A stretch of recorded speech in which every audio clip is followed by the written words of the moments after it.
Welcome back channel, guys. My name is the Utah Gamer.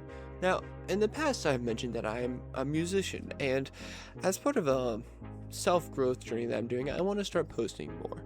And so I want to start documenting my musical journey. And one of the things that has recently happened was my band director pulled me aside in my wind symphony at the college that I'm at, and he pretty much told me that they needed a bass clarinet player. Now, I play saxophone, and he said that they needed a bass clarinet player, and he felt that I was a very good option because of the hard work he'd seen me put in on saxophone and my drive for greatness in musicianship. I spent about 3 to 4 hours a day practicing. I listened. My top song for my YouTube Wrapped was a song that we played for the band, and I listened to it for a total of 728 minutes now, I think, or something like that, which is about 12 hours for a single song. I live and breathe for music. So he mentioned that they needed a bass clarinet, and he was wondering if I'd be willing to cover the part. I said absolutely. Now, the only issue with that is I have never played bass clarinet in my entire life. And so the challenge here is to be at a level close to our wind symphony, or equivalent to somebody that has been playing bass clarinet for a long time by the end of winter break. And so I first got the bass clarinet December 12th. I had a lesson with the clarinet professor, and what we did was we played the lowest notes. Now, I can play all the low notes fine. Okay, so we went through, we played all the low notes, and then we decided to go into the higher note range. So what she had me do, our clarinet professor, was I played a low G, okay, and then she would have me press the register key. So go from a low G, which is below the ledger lines, okay, press the register key up to a D, okay, and then go up, because I couldn't play the G, A, or B. Like, I was cracking the G, okay?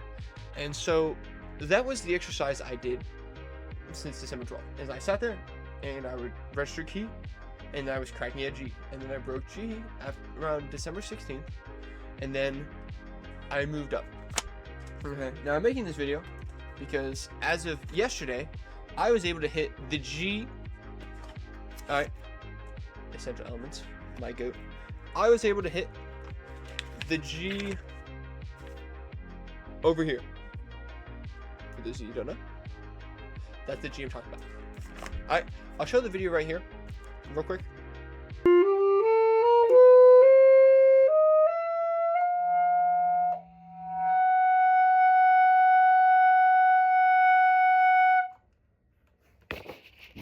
Now, I'm not trying to act like Juilliard is going to be calling anytime soon, asking me to be the first chair.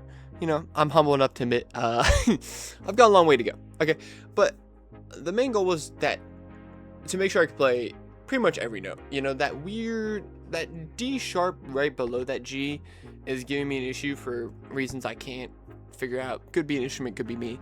But for the most part, like I said, now I can play every note. We know that I can hit the highest and the lowest range. It's kind of the goal, and that happened yesterday. So I've only had the instrument for about 11 days now. I'm not, like I said, maybe my progress isn't super crazy, but I'm okay with where he's going. So the next step now is to start associating fingerings with notes on the page. You know, going through the essential element book and random very basic level music score, and learning the fingerings as they're associated on bass compared to saxophone. Because in the middle range, or that upper range, I mean, you know, the one that I was just showing you guys a video of, the fingerings associated are the same. You know, all fingers down are D, E, F, G, A, B.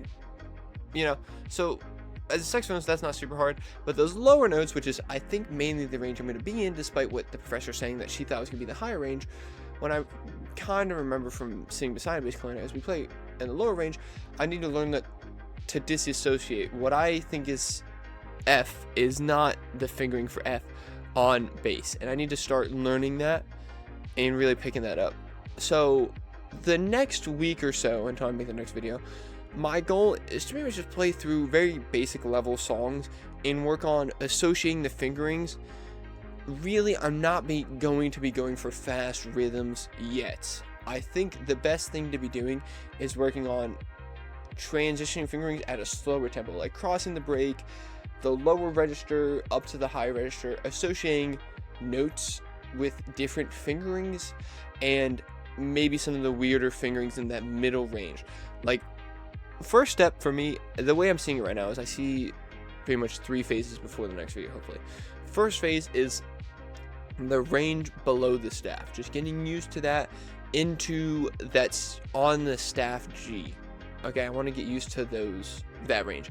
Then from that G to the top of the staff D, getting used to that, and then combining the two with a little bit above the D at quarter notes and eighth notes, probably under 100 BPM. I'm probably going to stick under 80 BPM just to keep it at a slow tempo where I'm just learning quarter notes, things like Oh Danny Boy, Amazing Grace, things like that, where it's more church hymns that are very slow and melodic, and maybe a couple scales, things that I can play very slowly that are good practice, and they're helping me with associating the notes without trying to push myself too fast. Like, I'm not gonna, and maybe even look at the sheet music so I can know the range that I need to learn for Wind Symphony, but I'm not gonna start like, oh, I know all the notes now, let me go hop in here and play Wind Symphony music.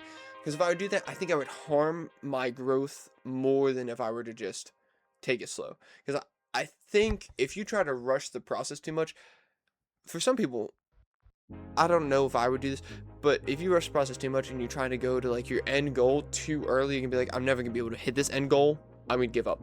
But I would never give up, so I that doesn't really apply to me, I guess.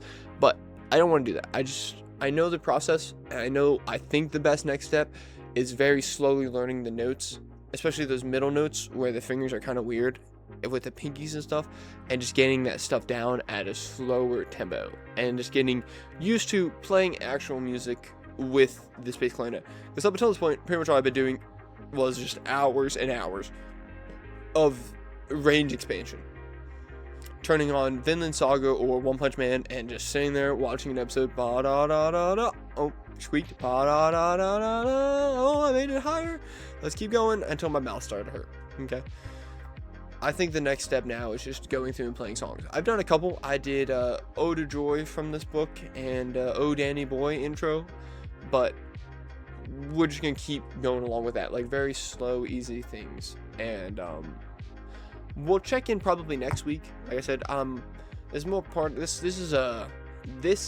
series is part of a bigger, overarching self-reflection, growth, setting myself first kind of journey I'm on that we will discuss another day. But there should be more YouTube videos. Thank you for watching, everybody. I hope you guys have a great day, and I'll see you guys in the next one. Peace out.